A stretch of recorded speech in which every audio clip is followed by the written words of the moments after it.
কারণে এ ধরনের মব জাস্টিসের সূচনা করে এবং তাদের পিছনে অবশ্যই কোনো কোনো উদ্দেশ্য রয়েছে। ব্যবসায়িক প্রতিষ্ঠানে যে হামলার ঘটনা ঘটেছে এটি দ্বারা বাংলাদেশের ভাবমূর্তি চরমভাবে ক্ষুণ্ণ হয়েছে।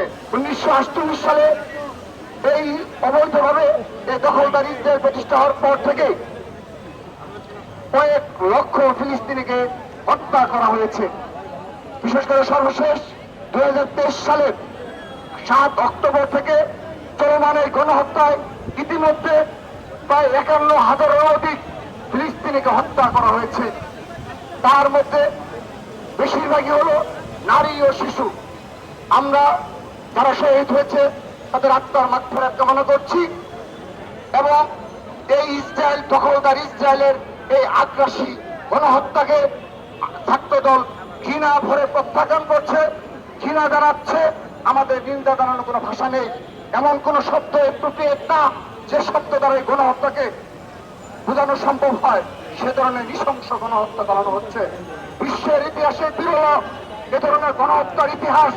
আজকে এই ফিলিস্তিনিদের উপরে ইসরায়েল যে গণহত্যা বর্বর গণহত্যা চালাচ্ছে, বিশ্বের ইতিহাসে বিরল এ ধরনের গণহত্যা অতীতে ইতিহাসে খুঁজে পাওয়া যায় না। সে ধরনের একটি বিশ্বে আমরা বসবাস করছি। আমরা বাংলাদেশ থেকে আমরা শুধুমাত্র সচেষ্ট রয়েছি।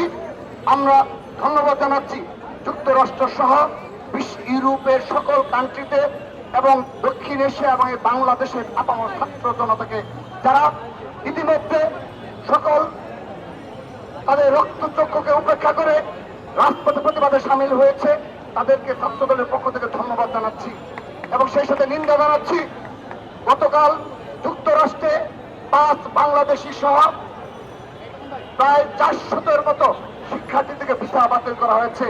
আমরা এই যুক্তরাষ্ট্রে ট্রাম্পের এ ধরনের পদক্ষেপকে ঘৃণা জানাচ্ছি, নিন্দা জানাচ্ছি এবং ঘৃণাভরে প্রত্যাখ্যান করছি। এই উপস্থিতি, সর্বশেষ গতকাল এই ইস্যুকে কেন্দ্র করে এই আবেগ ইমোশনকে কাজে লাগিয়ে যারা গতকাল বাটা, পিৎজা হাট, ডোমিনোস পিৎজা সহ বিভিন্ন কেএফসি সহ খুলনা, বরিশাল, চট্টগ্রাম, সিলেট, কক্সবাজারে যে ধরনের বর্বরচিত কাণ্ড ঘটিয়েছে এটি বর্ণনা করার নিন্দা জানাচ্ছি এবং আমরা অনুরোধ জানাচ্ছি যেভাবে বিগত সময়ে বাংলাদেশে কিছু ইউটিউবের এবং সোশ্যাল মিডিয়া প্রপাগান্ডাকারী কিছু ব্যক্তি রয়েছে যারা প্রতিদিন পারলে বিপ্লব ঘটায় এবং বিপ্লবের নামে যারা মব জাস্টিসের সূচনা করে। আমরা উল্লেখযোগ্য লক্ষ্য করেছি কতিপয় ব্যক্তি যারা বিনা কারণে এ ধরনের মব জাস্টিসের সূচনা করে এবং তাদের পিছনে অবশ্যই কোনো কোনো উদ্দেশ্য রয়েছে। বান্ডেল থাকলে প্রতি সেনমানিতে টাকা বাঁচবে। বিকাশ সেনমানি বান্ডেল কিনে জিতুন প্রতি লেনদেনে। আমরা আপনাদের সবার উদ্দেশ্যে বলতে চাই, ছাত্রদল বলতে চাই, সারা বিশ্বের সাধারণ শিক্ষার্থীরা যেখানে ফিলিস্তিনের প্রশ্নে এক এবং ঐক্যবদ্ধ অবস্থান গ্রহণ করেছে, সেখানে এই বাটায় যে ধরনের ন্যাক্কারজনক ঘটনা ঘটেছে, অপরাপর ব্যবসায়িক প্রতিষ্ঠানে যে হামলার ঘটনা ঘটেছে, এটি দ্বারা বাংলাদেশের ভাবমূর্তি চরমভাবে ক্ষুণ্ণ হয়েছে।